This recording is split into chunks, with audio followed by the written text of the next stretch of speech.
Everyone, welcome to another episode of the Caffeinated Contractor. Today's episode is actually a republish of the podcast for the Board of Advisors. We did this up in Dallas a couple months ago where I interviewed my friend Ryan Ogden. He and I are both members or advisors in the Board of Advisors, and we got together on their podcast just to talk about systems and processes, and I really brought that into the contracting world, into the construction world. And so he wrote a book called Momentum, and it's a very insightful book. It's not published yet. He gave me the sneak peek, and I was able to read it ahead of time for this interview.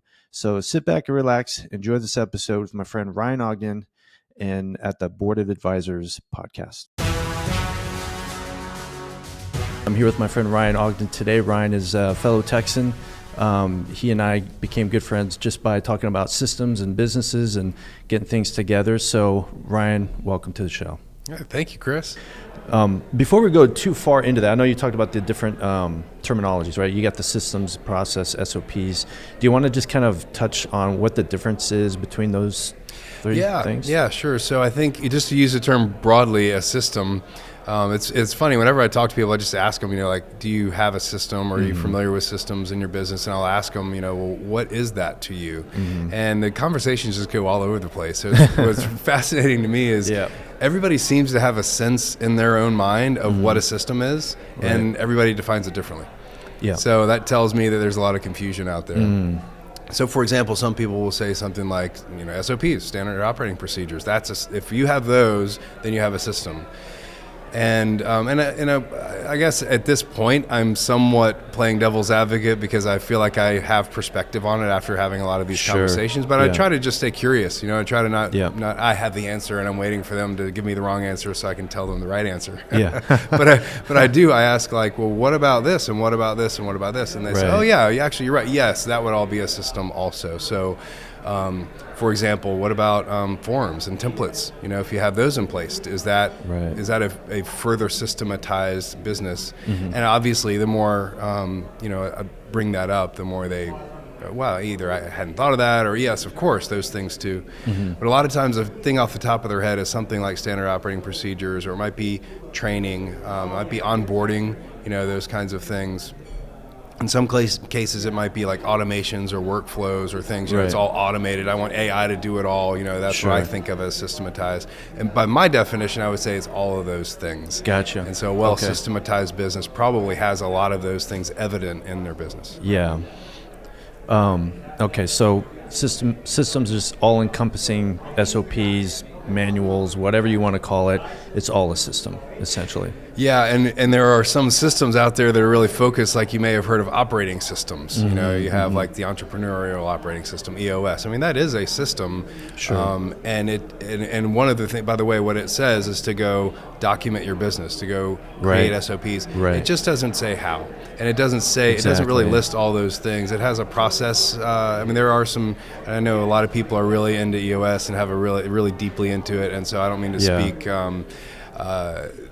I'm not actually speaking negatively about EOS. Sure. It actually does a lot of good. I know you're familiar with it too. Yes, I am. Yeah. But when you get to like how do you capture the ways that your business operates? Right. It doesn't get very specific in those areas. Right. There's the E-Myth. There's a book called Built to Sell. There's EOS. All these books point you in the direction of you need to document and systemize it, but it doesn't say how you do it. Right.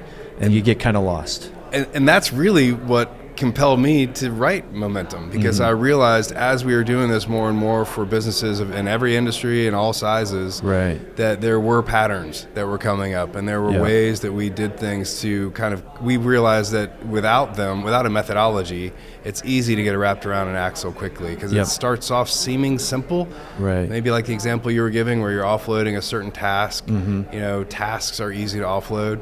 But then you enter into some areas of complexity in your business, and people just, we've seen it, and so the methodology helps them navigate, the complexities. Exactly, yeah. You speak about this concept of the blob. So tell us what the blob is before I go to my next question. Sure, the blob, or the dreaded blob, is just kind of my, kind of poking fun at the way a lot of times what I would call complexity comes out of people's heads. Yeah. So there are three main ways that we receive the inputs to capture, like, what is your business system. Let's assume you have a way of doing something and you just haven't captured it yet. You haven't either documented it or videoed it or whatever. The way to capture that are usually three main ways, which is interviews, observations, or existing artifacts. If you have any documents or anything already, even if they're out of date, those are usually helpful. But the first two are the most common, either interviews or observation. And so if you're interviewing somebody, a lot of times they just start brain dumping, like we've all either received that or we've done it ourselves. And I'd say that blob, that brain dump that comes out is what we call the blob. And that's kind of evidence of complexity. If I can't say to you, oh, I do this, and then I do this, and then I do that, then I probably am not clear in my own mind, and that will come out as a blob. Right. So that's what we call that. Got it. And I've seen that so many times. When I talk to other contractors, they just like, well, this is just how I do it, right? They can't explain step by step. But if they want to get to that point, what would be the first step or the best method for someone like that to get started into systemizing their business? Yeah, and there's so much in the book, and I tried to make it all really practical. So there are I feel like a lot of little bite-sized pieces that you can take and run with. And so there are actually several that I could point to. I guess the one that comes to mind, since we were just talking about capturing inputs, there's more to systematizing than just capturing, but let's just focus there for a minute. So if you're just trying to capture, like, what is it we do? What is our standard? One of the most effective, efficient ways we've discovered to do that is by one question, which we call the good question. Okay. And the good question is super simple. The way you word it is really important, and it is simply, what does good look like? Okay. And so if you either interview somebody, or if you're the one, let's say, behind a camera or whatever, when someone's being observed, or if they're recording what they're doing, if you try to answer the question, what does good look like? Most often you're going to get a pretty good input. That's a great prompt. We talk about in the AI world of giving good prompts. Well, humans need good prompts too. And so if you prompt someone with, like, what does good look like, and you really dig into that, and you obviously you can have some follow-up questions like, well, if that's what good looks like, then what does bad look like? Or when is that most important? Or, you can do some follow-up there. But that single question will, depending on who you're interviewing, can give you everything. You might literally only need to answer or ask that one question. Okay. And then some people who give you one-word answers, you might have to dig a little more, but you can start there. Exactly. You probably get that a lot in the trades, where you just get that one-word answer, yes, no, whatever. Yeah, and by the way, just real quick, the reason why that's important is because I think a lot of times people are focused on all kinds of different things, and maybe exception cases, edge cases, things that aren't necessarily all that important. Or they might describe all the how of what you do, but they don't say, but hey, listen, if you touch that, the whole thing blows up. Don't touch that, and so they'll leave out really critical details. So if you focus in on what does good look like, you're more likely to get the most important knowledge transfer that you want to hand to someone else, so they can not just do the job, but do it well. Yeah. Would you recommend when they get started, do they do videos? Do they start writing this down, like flow charts? What do you think is the best way? Is it just based on what they feel like is best for them, or what's your recommendation? Yeah. Well, let me start with another little bite-sized piece. In fact, I'm not even sure this is in the book yet, to be honest with you. Okay. I think this is an edit I might be making to the book, but it's the mantra, which is be scrappy, not crappy. Okay. And I think especially with startups, and especially with small businesses, and especially when we're systematizing our business, we have to remember that whatever we create is not getting graded by someone. Right. Okay, unless you're in an audited environment, that's a whole different scenario. Yeah. But if you're not, most of this, what we're talking about, we work with clients that are in an audited environment, and they still systematize their business doing what we're talking about right now, that's not audited. In other words, they say, hey, these are our audited SOPs that are over here up for inspection, but this is how we train our people, and this is how we're going to systematize. This is what we really care about. The auditing stuff usually is just a checkbox that they have to do for compliance reasons, but it doesn't actually help them run their business. So in the unaudited environment, no one's grading it. Just make it effective. And that's really important. So it doesn't have to be all polished and perfect. So in the spirit of that, actually, just at lunch, I was just talking with somebody who said they really want to record some videos to just explain how their team needs to fill out a form that they use Yeah, internally. yeah. Because they're having problems, they're not completing it correctly. Right. And so I challenged them and I said, give yourself 48 hours and there's no reason why you can't complete that video in 48 hours. Whether you do it personally or you delegate it, but get it done. Right. You're talking about a 1-minute video. You could have had it done during the time it took us to talk about it. Exactly. Yeah. And that is probably the biggest advice I would give people is just get moving. Mm-hmm. And then very quickly, a fast follower, you're going to need to get organized. Yeah. And some people will say, well, I want to get organized first. And that's okay. Just make sure you have an expert who knows the end game, who can get you through a whole systematizing of your business. Because if you wait, you're going to end up in analysis paralysis, and you're actually never really going to make. And I've been there. By the way you're reacting, you've lived it. Yeah, in our company we do have some SOPs, and they're pretty good. We do revisit them whenever we're like, oh, you know what, this isn't working anymore. We'll go revisit it and then we'll rewrite it, send it out to everyone, make sure we're all understood and trained in it. But every now and then something will pop up where like we don't have an SOP on it, but it's not that important to document it yet. So I'm going to make a video, and after I make this video, I'm going to send it to Elsa, and this is Elsa's job now. So say, hey, from now on, whenever we have to do this, just watch that video, and that's how you do it until we actually have that SOP in place. I love that. So that's exactly what I mean by scrappy, not crappy, and that's exactly the kind of stuff that we recommend. Yeah. I mean, we do things for clients sometimes where we'll create placeholder content with our, it might be my face on a video that really should not be coming from me. It should be them explaining it, but either because they have some shyness toward the camera, or they're just too busy or whatever. Right. They take our video, and then that. I wish it didn't last that long, but it ends up lasting maybe months until they finally re-record it because their process has changed, or they finally got to. Right. And the moral of that story is, and maybe you remember how long that in that example your temporary content lasted. However long that temporary content lasts until you finally replace it, the moral of that story is you would have had nothing. During that whole time. Exactly. So even though you might cringe a little bit, and you might think, oh, that's not really as good as I need it to be, or push it out, get it out quickly, and and because you're really in a continuous improvement. Yep. That's the key term that everyone should, when they think about systemization, it's a continuous improvement mindset. So it's got to be. So if you're going to be changing it all the time because you just changed your business or you just thought of something that you don't want it to be perfect, because then you're not going to want to change it.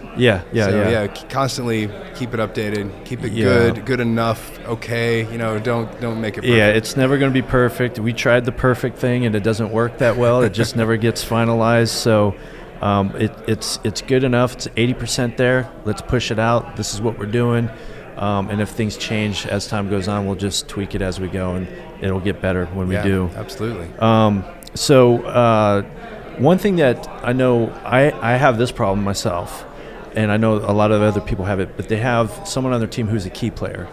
And so if I lost this particular person, crap, what am I going to do, right? So explain how systemizing your business will, would it eliminate that key player fear that you're going to lose that person, or is it just going to minimize it? Yeah, it's a great question. I mean, if you do it well, I would say that it should eliminate the fear. I think there are a couple of questions maybe inside of that question. So, or things that people come across sometimes. They come across, maybe some of those key players have some defensiveness. They feel like, wait, are you trying to replace me? Exactly. So some people want to guard. They feel like that's their value, and if they create transparency and show you how to do their job, then they're somehow losing their value. Yeah. So I think one of the best ways I've seen to address that is to just say, look, the reason we're documenting this is because I want you to grow, especially in a high growth environment. You're wanting your best people to grow with the organization. And so you're wanting to offload. You're essentially saying the best way for you to grow is to have your successor and either already in place in-house, or you have your job documented so we can bring someone in to take your old job so you can move on to your new job. So what you're saying, the approach should not be, if you got hit by a bus tomorrow, we can still run the business. Yeah, I mean, people will say that eventually anyway. I've heard that before. I would not lead I may have said that myself too. Yeah, it happens. I think if you do say that, there should, and every culture is different, and whatever works in your culture, I've learned to be okay with. In my culture and what I do is, I say, look, it's not about there is a responsibility that we have to the business that here, actually, my business partner and I just had this conversation, and because we were kind of challenged on like, why do we value being responsive? What is it about our culture that we expect a quick response? Yeah. And we hadn't even really thought about it until we were working with someone who wasn't as responsive, and it just came up as a conversation. Yeah. And we realized we had this shared value. We really want to be responsive. Yeah. And the reason is because I know that you're depending on me and I'm depending on you. Right. And so if I'm not responsive to you, I'm letting you down. I'm causing you to fail in some ways. And so that's a high value in our culture. Yeah. So we would position it that way within our culture, right? Sure, look, we all need you to grow. We need you to not hang on to these tasks. You, in order to grow, need to let go of these tasks. And so help yourself, help us all, and offload that stuff. It was funny. A couple of years ago, I was looking to hire someone to help with our operations, being like an operations assistant. And my operations manager, she said, well, I kind of like doing all these things, and I don't know if I want to get rid of them. I said, well, either we can interview for your assistant or we can interview for your boss. Which one do you want? So we got her an assistant. That's perfect. That's exactly the kind of conversations we have. Look, this is, and the way I've said, I think basically the same thing is, this is what the organization needs. The organization needs someone, like you said, your boss. The organization needs this role. Right. And so it's decision time. Do you want that role? I think you can grow into that role, and that's what my motives are. And some people will hang it. Some people will say, no, I don't want that role. And so that's a really healthy conversation to have. It was a very good conversation, yeah. What did she choose again? You've told me that story before. What's that now? What did she choose in that example? We got her an assistant. Yeah, and she's a high-level performer in my company. If I take a day off, it's because she's running the company for me. It was the right decision. I'm glad she went that way, but I can't force it, right? If she didn't want it, I can't force it, right? Yeah, I love the way you framed it. It's a decision. What do you want to do? Because I'm not going to slow down the business, and that's not responsible to everybody else to do that. Great. I think you answered your question, right? Exactly. The paradox of expertise is that if you have expertise and you're holding on to it, it gives you the perception that maybe you're more valuable or whatever. But actually, the more transparent you are with that expertise and the more you give it away, the more able you are to grow. It's actually like an anchor on you. I don't remember what my exact wording was in the book. So I experienced that myself. I mean, I still struggle with it too, where things I still hold on to. My executive assistant often reminds me to get out of my email, stop messing with my calendar, things like that. And those are the things I should not be doing. Yet I still fall into bad habits sometimes, So I still struggle with that, but I'm getting better. But I know I've grown over the last 5 years to where I can come here for a week. And we're still running 5 projects in 2 different states, right? It's working. I just have to grow. I have to do a better job, right? So I have to have that self-awareness. Yeah, that's great. So I can continue growing. The company won't outgrow me. But so momentum will builds when you systemize your business. What if you're in crisis mode?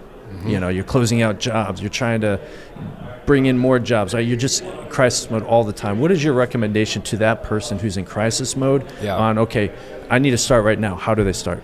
Yeah, that's great. So, and that's fairly rare, right? And so most people who are in crisis, I'll use a metaphor. If someone's drowning, sometimes even when you throw them a life preserver, they're too distracted to even grab the life preserver. Yeah, right. And they're not going to ask for the life preserver necessarily because they're just so consumed in the chaos. So most times no one's going to ask, how do I systematize my business because I'm in chaos? But to answer your question, I would really focus in on systematizing crisis management. I mean, I know that might sound obvious or silly, but especially if you're in crisis a lot, I would start there. I mean, obviously, the less systemizing you have, or systematizing, I use those terms interchangeably, but the less you have, the more likely you are to end up in chaos. Exactly. So certainly you could fix the root cause and you'll have less chaos. But I wouldn't start there. I'd start with, how do we crisis manage?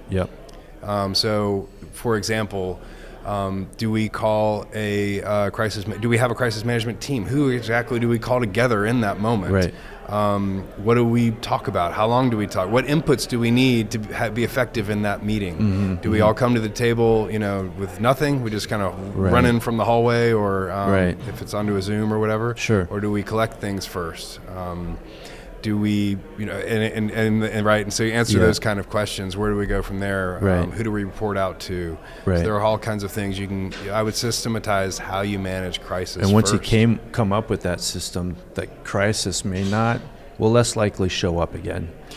Yeah, I think in the example, obviously it would be so specific to that particular situation, but Right. I would say most likely that's a Band-Aid fix. So you're systematizing the crisis management, but you're not systematizing the crisis production. Yeah. So yeah. I would start systematizing the crisis management rather. Mm-hmm. How do we manage the crisis? But then the next step would be, now let's go to the root cause. Where are these crises coming from? Right. Do some root cause analysis and then systematize those areas. I was talking to someone this morning about their construction operations, and he was telling me all these different things he got going on, and it sounds like a lot. It does. And I could tell he was maybe a little overwhelmed. So just tell me what projects you have going on right now. Because what he wanted to do is throw more resources at it. I want to hire 4 more people, and I want to do this, and this. Right? What projects you have going on? Name all the projects. I'm like, okay, just based on what I'm seeing, you can just have that one guy and create a system behind it, get some remote team members to do the back office admin, and you'll be fine. You don't have to throw 4 more people there to do it, because you're going to be chaotic. You're not going to have like roles, job descriptions for them. Just say, just fix it, right? So the knee-jerk reaction is to throw resources at it, more people. But the wise way to do it is just take a step back and say, okay, how can I make this a little bit more organized, and go from there and build. Get the momentum, right? Yeah, I agree. And I think, when I've always thought about a business capability, like what does that mean? If a business, an entity is really good at selling or production or, whatever that thing is, what's behind that capability? Yeah. And people process and technology, or people process and tools, or however you want to think of that. And so a lot of times people will focus on a capability is like a 3-stranded muscle. Yep. And so however strong a company is in a certain area is, I would say, how strong are the 3 underlying strands of people, process, and the tools or tech. Right. And so if you're relying all on people, then you're probably not as strong as you think you are, because as soon as that person leaves, you now have 0 capability. Yeah, it falls back on that key person problem, right, that we talked about earlier. Yeah, absolutely. So when you talk about the technology, what are some good technology or softwares that we could use to help with the whole systemization? Yeah, absolutely. It's a very common question, a lot of interest in this, and it's also going to be dated, as soon as we record this, right? So, but there are a few go-tos, I'm a certified Trainual consultant, and I picked Trainual as a go-to tool. So that's kind of my default in terms of just like, where do you house all this content? And one of the reasons I like that is because it just structures the content. It's a lot. If you're not familiar with it at all, which I know you are, but if you aren't, it's kind of like a website that houses all your stuff. And so the reason why that's a great tool is because you can hyperlink. You can put rich media inside of it, so you can put videos and all that. All of it is inside your, one SOP or whatever. Sure, yeah. And you can do the transcript and the video all in one place, and now it's all searchable, and each of the words and the text is all searchable and all that. So that's one really good tool. There are other learning management systems, or LMSs, like Trainual, that we've used as well, and so it doesn't have to only be that. And if you have 0 budget, or you're really budget conscious, even just using like a Google Suite or something like that, can work. Right. So that would be a starting place of just kind of, where do I house it all? Loom is really effective for. Loom's great. It's perfect. For just like quick screen sharing, screen recordings, any kind of how-to that you're doing that's in a computer. I do this and then I do that, and clicking and showing. It's great to record it and then narrate it as you're recording it. Yeah. Especially if you can answer the question again of, what does good look like? Exactly. Loom and other tools like Loom. That's just kind of one of the most popular. AI, ChatGPT and the others that are out there are great for generative text, especially. And what they'll also do, like, we could take the transcript from this podcast, and then we could pull out a bunch of SOP. It'll actually it'll convert our conversation into how-to instructions. So how it could like summarize our whole, how do you create a SOPs or whatever based on our conversation. That's good. I feel like there's one more I'm not thinking of, but just off the top of my head. That's all I can think of, yeah. All right, Ryan, so if somebody is like, hey, you know what, I want to get this going. I don't know what the hell I'm doing. I need some help. Is this a service that you offer? If so, how can they contact you? Oh, yeah, it is. Yeah, thanks for asking. So Momentum is both the name of the book and the name of the company. So okay, yeah, good. Momentum Method is actually the full name of the company. And our URL is builtonmomentum.com. Wow. So if you go to builtonmomentum.com, there are some resources there. And we just really believe, and you're probably going to fall somewhere on the spectrum of you're more of a do-it-yourselfer or you just want somebody to come in and do it for you. And we want to serve you anywhere on that spectrum. Awesome. So if you're on the DIY, there are resources there. There's the book. And then kind of as you move up, there are courses. There's a certification program. If you want to kind of learn our methodology but keep it in house, and we'll and anywhere along the way, right? Maybe we'll come and get a project kicked off for you and pass the baton or whatever that is. Excellent. Yeah. Well, cool. Hey, thanks for your time today, and appreciate it. Look forward to doing more collaboration with you. Hey, thank you, Chris. Thanks, Ryan.